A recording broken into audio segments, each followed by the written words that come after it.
Hello friends, welcome to Bharathi home food. இன்றைக்கி நம்ம chocolate இல்லாமல் சுவையான ப்ரௌனி கேக் எப்படி செய்கிறதுன்னு பார்க்கலாமா? வாங்க வீடியோக்குள்ளே போகலாம். ஒரு வாழைப்பழம் தோல் நீக்கி சின்ன பீசஸாக கட் பண்ணி வச்சுருக்கேன். 5 பாதாம், 5 முந்திரி, 5 பேரிச்சம்பழம், இது எல்லாத்தையும் ஒரு 1 hour சோக் பண்ணிக்கலாம். அடுத்து அரை கப் பட்டர் எடுத்துருக்கேன். இதை டபுள் பாயிலிங் மெத்தடில் மெல்ட் பண்ணிக்கலாம். இது தோராயிரமாக ஒரு 110 கிராம் இருக்கும். தண்ணியை நல்லா சூடுபடுத்திட்டு இது மாதிரி ஒரு தாளிப்பு கரண்டி இருந்தால் கூட அது மேலே பட்டரை சேர்த்து மெல்ட் பண்ணிக்கலாம். அடுத்து கேக்குக்கு தேவையான சர்க்கரை, நான் 1 கப் நாட்டு சர்க்கரை எடுத்திருக்கேன். இதை ஒரு பாத்திரத்தில் சேர்த்துட்டு கொஞ்சமாக தண்ணி சேர்த்து சிம்மிலே வச்சு மெல்ட் பண்ணிக்கலாம். ரொம்ப கவனமாக சிம்மிலே வச்சு ரெடி பண்ணிக்கோங்க, இல்லைனா கசந்த மாதிரி ஆகிடும். அடுத்து கேக் செய்கிறதுக்கு முன்கூட்டியே ஒரு 15 நிமிஷம் ப்ரீ ஹீட் பண்ணிக்கலாம். அதுக்கு ஒரு பெரிய அகலமான அடிகனமான பாத்திரத்தை எடுத்து அதில் கல் உப்பு சேர்த்துக்கிறேன். நாங்கள் எப்போ கேக் செய்தாலும் இந்த பாத்திரம் தான் யூஸ் பண்ணுவோம். அடுத்து கேக்குக்கு தேவையான மிக்சிங்கை ரெடி பண்ணிக்கலாம். அதுக்கு இது மாதிரி ஒரு பெரிய ஸ்டீல் பவுல் எடுத்துக்கலாம். இதில் 2 கப் மல்டிகிரைன் கோதுமை மாவு சேர்த்துக்கிறேன். அரை கப் மெஷர்மெண்ட் கப்பால் நான் 1.5 கப் கொக்கோ பவுடர் சேர்த்துக்கிறேன். இது தோராயமாக ஒரு 180 கிராம் இருக்கும். அடுத்து 1/4 teaspoon baking powder, 1/4 teaspoon baking soda, 1 teaspoon அளவுக்கு வெனிலா எக்ஸ்ட்ராக்ட் சேர்த்துட்டு நல்லா கலந்து விட்டுட்டு, நம்ம முன்னாடியே ஊற போட்டு வச்சுருந்தோம்ல வாழைப்பழம் நட்ஸு, அதை நல்லா கூழாக அரைச்சிருக்கேன். அதையும் இதில் சேர்த்துக்கலாம். நம்ம வீட்டிலேயே ரெடி பண்ணிக்கிறதால இந்த மாதிரி ஹெல்த்தியாக வாழைப்பழம் நட்ஸ்லாம் சேர்த்து ரெடி பண்ணிக்கிறோம். அடுத்து டபுள் பாயிலிங் மெத்தடில் உருக்கி வச்சுருக்க பட்டரை சேர்த்துட்டு கூடவே ஒரு அரை கப் அளவுக்கு நெய் சேர்த்துக்கலாம். நம்ம நெய்க்கு பதில் ரீஃபைண்ட் ஆயில் கூட சேர்த்துக்கலாம், நம்ம விருப்பம்தான்.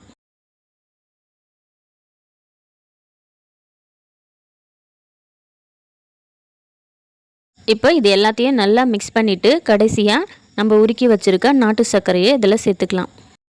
இதை நல்லா கட்டி இல்லாமல் ஈவனாக மிக்ஸ் பண்ணிவிட்டு ஒரு 5 நிமிஷம் அப்படியே வச்சுக்கலாம்.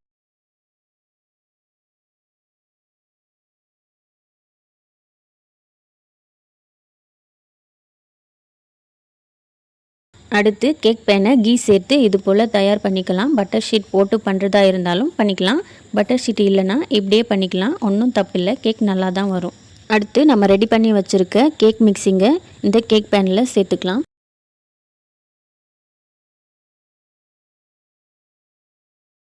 கேக் மிக்ஸிங்கை எல்லாத்தையும் சேர்த்து நல்லா ஈவனாக தட்டி விட்டுட்டு பொடி பண்ணி வச்சுருக்க நட்ஸ் பவுடரை கொஞ்சமாக இது மேலே சேர்த்துக்கிறேன். நான் இதில் முந்திரி, பாதாம், பிஸ்தா, வால்நட் சேர்த்துருக்கேன். அவ்வளோ இல்லாட்டியும் எது இருக்கோ அது மட்டும் சேர்த்துக்கலாம். இல்லைனா சாக்லேட் சிப்ஸ் இருந்தால் அது கூட சேர்த்துக்கலாம். அடுத்து இதை நம்ம பேக் பண்ணிக்கலாம். அதுக்கு நம்ம முன்னாடியே ப்ரீ ஹீட் பண்ணி வச்சுருக்கோம்ல, அந்த உப்பு மேலே ஒரு ஸ்டாண்ட் வச்சுட்டு நம்ம ரெடி பண்ணி வச்சுருக்க கேக் பேனை உள்ளே வச்சு உடனே மூடிடலாம். கேக் டின்னை நல்லா சென்டராக பார்த்து வச்சுக்கோங்க, அப்போ தான் நல்லா கேக் பேக் ஆகும். வச்சுட்டு உடனே மூடிடலாம். இது பேக் ஆகிறதுக்கு ஒரு 40 to 50 நிமிஷம் லோ ஃப்ளேம்லேயே வச்சு பேக் பண்ணிக்கலாம். இந்த ப்ராசஸ் முழுக்க அடுப்பு லோ ஃப்ளேம்லேயே தான் இருக்கணும். ஒரு 35 to 40 நிமிஷம் குக் ஆன பிறகு அடுப்பை திறந்து ஒரு குச்சை வச்சு குச்சியில் குத்தி பாருங்கள். கேக் ஒட்டாமல் வந்தால் நல்லா வெந்திருக்குன்னு அர்த்தம். ஒட்டுச்சுன்னா மூடி போட்டு இன்னும் ஒரு 10 நிமிஷம் வேக வச்சுக்கலாம். இப்போது 50 நிமிஷத்துக்கு அப்புறம் கேக் நல்லா பேக் ஆகி வந்துடுச்சு. இதை ஆற போட்டு ஆறுனதுக்கப்புறம் கேக்கை பீஸ் போட்டுக்கலாம்.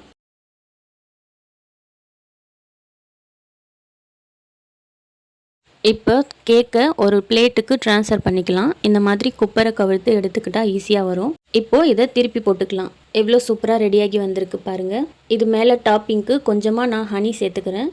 சாக்லேட் சிரப் இருந்தால் அது கூட சேர்த்துக்கலாம்.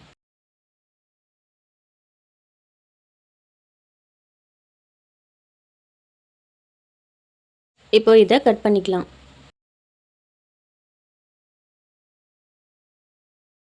இதில் நம்ம மைதா, முட்டை இப்படி எதுவுமே சேர்க்காதவே இவ்வளோ சாஃப்டாக கேக் வந்திருக்கு. மைதா சேர்க்குறதால உடம்புக்கு கெடுதல், அதனால் நீங்கள் இந்த மாதிரி வீட் ஃப்ளோரே சேர்த்து பண்ணிக்கோங்க. அதுலேயும் நம்ம மல்டிகிரெயின் ஆட்டா சேர்த்து பண்ணியிருக்கிறதால கேக் இன்னும் சாஃப்டாகவே வரும். உங்களுக்கு மல்டிகிரெயின் ஆட்டா எப்படி ரெடி பண்ணுறதுன்னு லிங்க் வேணும்னா கீழே டிஸ்கிரிப்ஷனில் கொடுக்குறேன், செக் பண்ணி பார்த்துக்கோங்க. இந்த கேக் எல்லாத்தையும் ஒரு பாக்ஸில் போட்டு ஃப்ரிட்ஜில் ஸ்டோர் பண்ணி வச்சு ஒரு 1 வீக் வரைக்கும் சாப்பிடலாம், கெட்டு போகாது.